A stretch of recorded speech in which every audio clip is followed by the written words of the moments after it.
Doctor વિભૂતિ, કેમ છો? Doctor જાગૃતિ, બસ મજામાં. તમને કેમ છે? બસ મજા.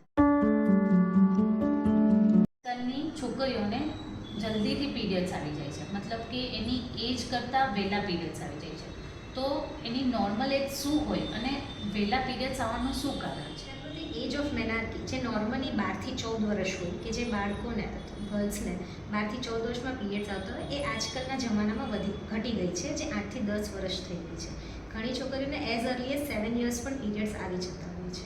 એનું મેઇન એક કારણ આપણી લાઇફસ્ટાઈલ છે કે જે પહેલાં બાળકોની એક્ટિવિટી જે વધુ હતી, જે અત્યારે ઓછી થઈ ગઈ છે. સ્ક્રીન ટાઈમ વધી ગયો છે.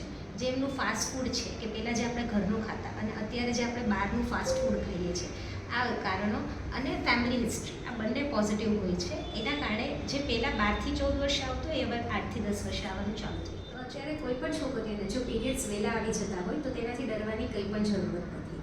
તમારું ફૂડ જે જંક ફૂડ છે એને બંધ કરો અને ઘરનો સાત્વિક આહાર લો. આઉટડોર એક્ટિવિટી કે એક્સરસાઇઝ વધારો અને સ્ક્રીન ટાઈમ ઓછો કરો.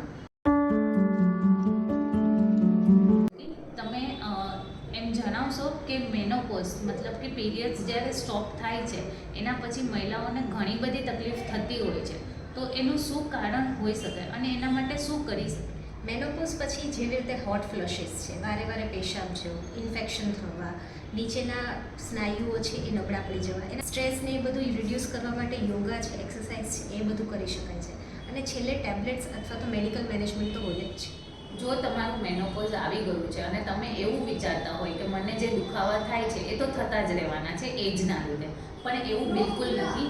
એ બધા દુખાવાથી મટવા માટે તમે એક્સરસાઇઝ કરી શકો, યોગા કરી શકો, મેડિટેશન કરી શકો, વોકિંગ પર જઈ શકો, જે તમને એક્ટિવિટીઝ ગમતી હોય, જે સ્ટ્રેસ ફ્રી જેમાં બી રહી શકતા હોય એ તમે ચાલુ કરો. મારી એજ થઈ ગઈ છે તો હું એક્સરસાઇઝ ના કરી શકું, મને જ્યારે ઘૂંટણનો દુખાવો આવશે ત્યારે જ હું એક્સરસાઇઝ કરીશ, એવું બિલકુલ નથી હોતો. તમે ફિઝિયોથેરાપિસ્ટ પાસે જાઓ, જનરલ એક્સરસાઇઝ પ્રોગ્રામમાં જોડાઓ.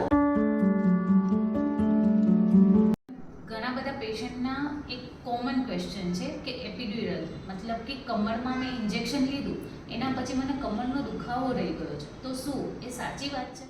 કમરમાં દુખાવાનું કારણ માત્ર એક ઇન્જેક્શન નથી હોતું. તમારો પોસ્ચર, તમે બેબીને ફીડિંગ આપો ત્યારનું પોસ્ચર, તમારી સુવાની પોઝિશન, મસલ્સ સ્પાઝમ, એવા ઘણા બધા કારણો હોય છે. કમરનો દુખાવો કોઈ ઇન્જેક્શનથી નથી થતું કે જે આપણને મેડમે સમજાવ્યું. તમારા કમરના દુખાવા માટે ઘણા બધા કારણો હોઈ શકે છે, જેમ કે તમારું પોસ્ચર, પેલ્વિક ફ્લોર મસલ્સની વીકનેસ અથવા બ્રેસ્ટ ફીડિંગ પોઝિશન. તો તમારા બેક પેન માટે આજે જ ફિઝિયોથેરાપિસ્ટનો સંપર્ક કરો.